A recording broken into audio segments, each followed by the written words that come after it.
अस्सलामुअलैकुम फ्रेंड्स, हम अपनी आज की वीडियो में डिस्कस करेंगे पावर को। फर्स्ट ऑफ ऑल हम पावर को डिफ़ाइन कर लेते हैं। पावर हम कहते हैं रेट ऑफ डूइंग वर्क। क्या मुराद कि हमने कितना वर्क कितने टाइम में किया है उसे हम कहते हैं रेट। मैथमेटिकली अगर हम इसी डेफिनेशन के अकॉर्डिंग देखें तो हमने कहा था रेट ऑफ डूइंग वर्क यानी हमने कितना वर्क कितने टाइम में किया है। तो total work done in unit time is called as power. Work को हम डिनोट करते हैं W से, टाइम को डिनोट करते हैं T से। इस मैथमेटिकल एक्सप्रेशन को देखते हुए अगर हम पावर को डिफाइन करें तो it is the ratio of total work done to total time. इसी मैथमेटिकल एक्सप्रेशन को देखते हुए अगर हम ऐसा यूनिट डिराइव करें तो वर्क का ऐसा यूनिट हमारे पास होता है जाउल, टाइम का ऐसा यूनिट होता है सेकेंड। तो जाउल पर सेकेंड और जाउल पर सेकेंड को हम वॉट कहते हैं। अब हमारे पास पावर 1 वॉट कब होगी? अगर हम 1 जाउल वर्क करते हैं कितने टाइम में? 1 सेकेंड में, तो हमारे पास पावर 1 वॉट होगी।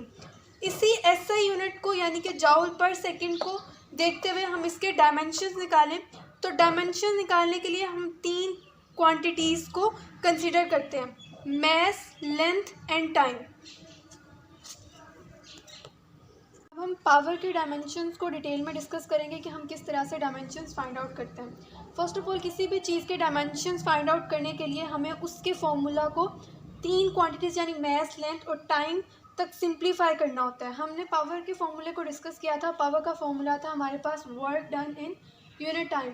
और वर्क का फॉर्मूला हमारे पास होता है work is equal to force into displacement.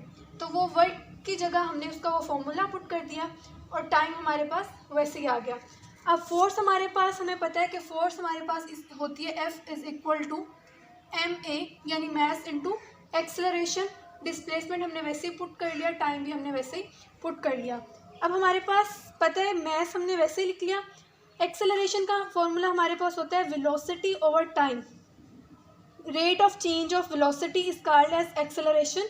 तो एक्सेलरेशन की जगह हमने एक्सेलरेशन का फॉर्मूला पुट कर लिया, डिस्प्लेसमेंट वैसे ही लिख लिया, टाइम वैसे ही लिख लिया।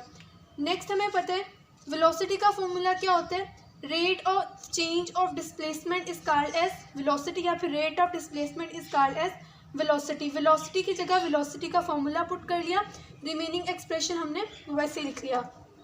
अब नेक्स्ट हमने अपने पावर के एक्सप्रेशन को मैस, लेंथ और टाइम इन 3 टर्म्स तक सिंप्लीफाई कर लिया। मैस का हमारे पास डायमेंशन होता है m, हमने m लिख लिया। डिस्प्लेसमेंट एक्चुअली हमारे पास लेंथ है तो डिस्प्लेसमेंट का हमने डायमेंशन लिख लिया l। टाइम का t, डिस्प्लेसमेंट l। अब यहाँ पे हमने -1 क्यों लिखा? क्योंकि ये यहाँ पे डिवाइड हो रहे थे। जब हम इन्हें ऊपर लेके जाएंगे तो नीचे इनकी पावर प्लस थी तो ऊपर जाके पावर -1 हो गई। टाइम का डायमेंशन वैसे ही हमने t लिख लिया। अब नेक्स्ट आगे फर्दर देखें तो मैस हमने वैसे ही लिख लिया। l एक ये था, बेस सेम हो तो पावर ऐड होती हैं तो हमने l² लिख लिया। टाइम -1 और -2 हमारे पास आ गया, नीचे डिवाइड हो रहा था टाइम। जब इसे भी ऊपर लेके जाएंगे तो इसकी पावर भी -1 हो जाएगी और इसे भी इसमें ऐड कर देंगे तो हमारे पास इसके डायमेंशन बन जाएंगे ml² t-3। अगर यहाँ से हम इसका SI यूनिट भी डायमेंशंस को यूज़ करते हुए हम किसी भी क्वांटिटी का SI यूनिट भी डिराइव कर सकते हैं। फॉर एग्जांपल मैस का हमारे पास SI यूनिट होता है किलोग्राम, लेंथ का SI यूनिट होता है मीटर और टाइम का हमारे पास होता है सेकेंड। तो ये हमारे पास पावर का SI यूनिट भी हमने डिराइव कर लिया जो कि इक्वल होता है जाउल पर सेकेंड के, या फिर हम इसे वॉट का नाम भी देते हैं। अब हम इंस्टेंटेनियस पावर को डिस्कस कर लेते हैं। तो इंस्टेंटेनियस पावर हम कब फाइंड आउट करते हैं? जब हम किसी पाथ की पावर फाइंड आउट कर रहे हैं और अलोंग द पाथ हमारे पास जो पावर है वो कांस्टेंट नहीं रह रही, वो वेरी कर रही है यानी वेरिएबल फोर्स है। तो वहाँ पे हम लिमिट अप्लाई करते हैं कि हमारा जो टाइम है वो 0 को अप्रोच करे, यानी कि हम उस पाथ को छोटे छोटे पैचेस में डिवाइड कर देते हैं कि हमारा जो टाइम है वो 0 को अप्रोच करे। तो इंस्टेंटेनियस पावर को अगर मैथमेटिकली हम डिफाइन करें तो the work done in unit time when time approaches to 0। थोड़ा सा वॉट को डिस्कस कर लेते हैं कि वॉट की डेफिनेशन को देख लेते हैं कि अगर कोई एजेंट है हमारे पास, यानी कि जो कि वर्क कर रहा है, अगर वो 1 सेकंड में 1 जाउल वर्क कर रहा है तो इट्स मीन कि उस एजेंट की पावर 1 वॉट है, जिसका मैथमेटिकल फार्मूला हम पहले डिस्कस कर चुके हैं।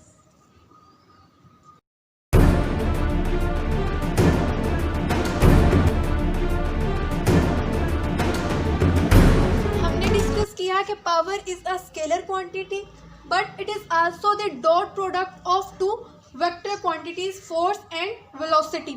हमने पावर का ये एक्सप्रेशन मैथमेटिकली डिस्कस कर लिया कि power is equal to del W और डेल टी। जब हमने इंस्टेंटेनियस पावर फाइंड की थी तो हमने यहाँ पे एक लिमिट अप्लाई की थी कि डेल्टा टी अप्रोचेस टू 0। हमें पता है वर्क का फॉर्मूला हमारे पास होता है कि work is a dot product of force and displacement. इससे हमने इक्वेशन 1 इंस्टेंटेनियस पावर की को हमने इक्वेशन 1 का नाम दे दिया। डेल्टा डब्ल्यू की वैल्यू हमें पता है, डेल्टा डब्ल्यू की वैल्यू हम इक्वेशन 1 में पुट करेंगे तो हमारे पास इस तरह का एक्सप्रेशन आ जाएगा। अब हम इस लिमिट को अप्लाई करेंगे डेल्टा डी और डेल्टा टी पे। फोर्स के फैक्टर को हम सेपरेटली लिख लेंगे और लिमिट अप्लाई कर देंगे delta D over delta T पे। हमें पता है कि लिमिट अप्लाई करने के बाद डेल्टा डी और डेल्टा टी, ये हमारे पास फॉर्मूला होता है इंस्टेंटेनियस वेलोसिटी का। इंस्टेंटेनियस वेलोसिटी को हम डिनोट करते हैं v से, तो हम इस फॉर्मूला की जगह v लिख देंगे। तो इस तरह से हमने प्रूव कर दिया कि पावर किस तरह से स्केलर प्रोडक्ट है या डॉट प्रोडक्ट है 2 वेक्टर क्वांटिटीज़ का, यानी फोर्स एंड वेलोसिटी का।